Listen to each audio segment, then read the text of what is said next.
Chapter 9, Creeping Darkness. G'day everyone, Rune here, and this is Chapter 9 of my What If Ash Became a Pokemon Ranger story. If you're new to this series, click the link in the description below to be taken to the playlist. Now let's begin the next chapter. A few minutes after Houndoom has been subdued by Luxray, the Rangers are rounding up the Rocket members. However, not everyone that Ash had seen in the warehouse is accounted for. The teal-haired man and several of the white-uniformed members are missing, along with at least 2 crates. The ranger that had saved Ash guesses that they must have taken what they could and escaped, while he and Ash's friends were distracted and before the other rangers started to arrive.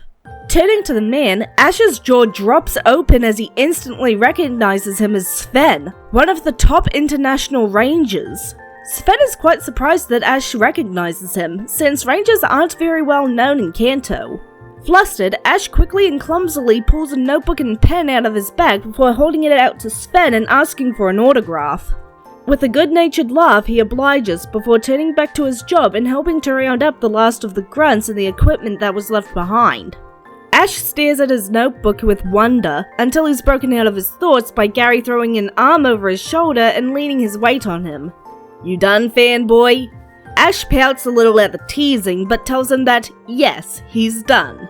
After slipping the book back into his bag, he joins his friends and, together, they continue on their way to Fuchsia.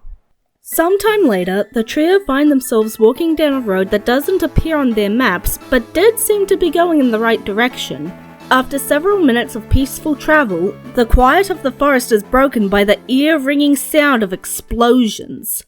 Worried about what could have caused the sound, the group quickly make their way towards it, coming upon a massive line of trucks all traveling towards a construction site in the distance. Another explosion goes off, frightening Luster and Crystal. As their respective humans tried to comfort them, a truck at the front of the line suddenly topples to the side, causing all of the trucks to either quickly brake or crash into one another. Worried for the drivers, they quickly run towards the pileup, arriving just as a man climbs out of the front truck. Falling to the ground on his hands and knees, the man punches the ground in frustration while shouting that this mess is all the Diglett's fault. Confused, they ask what the man is talking about, and he explains that they've been trying to build a dam, but because of the Diglett constantly wrecking the road, they can't get any supplies through. As if to emphasize his point, another explosion goes off. Ash frowns in disapproval at the dam, as the man explains that the dam company is calling for any trainers passing through the area to get rid of the Diglett. Ash turns to the man with a scowl, saying that there's another way to handle this issue which doesn't involve company-sanctioned mass extinction. Frustrated, the man asks what, and Ash calmly states that they could try finding out what's causing the Diglett to act like this. Pokemon don't just do things for no reason. He can already think of one explanation off the top of his head. The explosions they're letting off could be scaring them, so they're acting out like this in self-defense. This possible explanation causes the foreman to pause in surprise, having never considered that. With the man no longer shouting, Ash takes a closer look at the surrounding area and notices that there doesn't really seem to be a river or lake in the area that the dam could be connected to. He asks the foreman about this and he pulls out a map of the area to show the tweens. There's actually a river a few miles away that they're planning on redirecting once the dam is complete. Ash stares at the map for a few minutes before turning to Gary and asking if he's seeing what he is. Gary nods and runs his finger over roughly 2/3 of the map, saying that with the dam complete and the river redirected, the entire area will be completely submerged in water. The foreman stares at the map in shock, saying that that's more than double what their environmental engineer had estimated. The tweens frown in suspicion, all getting a distinct feeling of déjà vu. Standing up straight, Ash suggests that they go see exactly what's in that area that's going to be flooded. The foreman tells them that searching the whole area will take days, and Ash points at the pile of trucks. He points out that they're not really getting anywhere at the moment regarding the construction, so the foreman could easily get a few of his men to help with the search, cutting the time down significantly. It only takes a single walkie-talkie call for the whole construction crew to file in. With hands folded behind his back, the foreman tells the crew that they're going to be searching the area for any signs of odd things. When one of the crew asks him to elaborate, he sighs and tells them that he's not entirely sure what they're looking for. Just look for anything that could explain why the Diglett are hindering them or anything suspicious.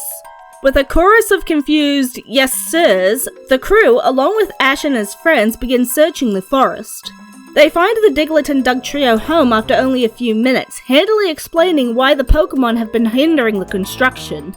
The foreman immediately decides to stop the construction and is about to call the search to an end when Ash points out that this only answers one of their questions. They still don't know why their environmental engineer had falsified their report. And so, the search for anything suspicious continues. Their group, consisting of Ash, Gary, Misty, and the foreman, are just about to move to another area of the forest when a Diglett pops up in front of them. Looking up at them, it gives a few cries, prompting Crystal and Luster to jump from their humans' shoulders. After a brief conversation between the Pokemon, Diglett pops back underground before popping up again a few feet away. Crystal and Luster take a few steps toward the Diglett before turning back to the group expectantly. Catching on quickly, they follow the Diglett to a bush, which Crystal and Luster begin pushing against. Walking over to the Pokemon, Ash and Gary grab an end of the bush each, lifting it easily and revealing a metal trap door. Feeling that this might be what they're looking for, Gary calls out Cadma and has him melt off the handle and lock with Flamethrower. Lifting up the door, they see a long set of stairs leading down into inky darkness. At this, Misty calls out her Staryu to use Flash, lining up the Starfish's gem and allowing it to act as a light source for the group.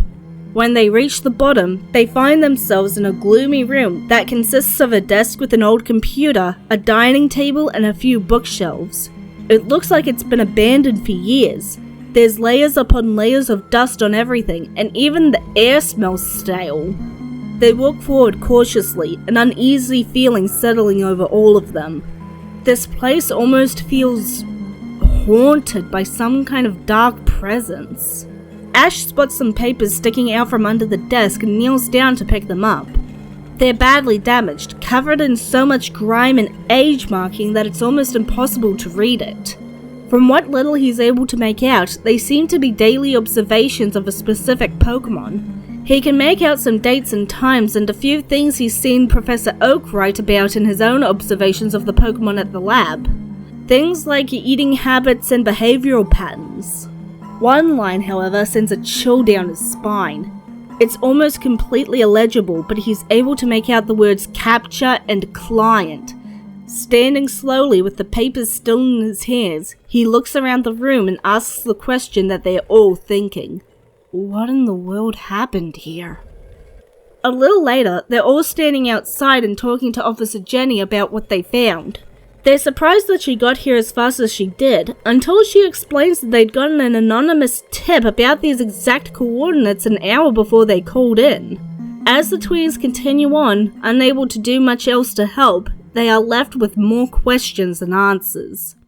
After several days of travel, the group find themselves at the entrance to the Safari Zone. Deciding that they could all use a break from the craziness that's been happening recently, they head in to look at the different activities of the Safari Zone.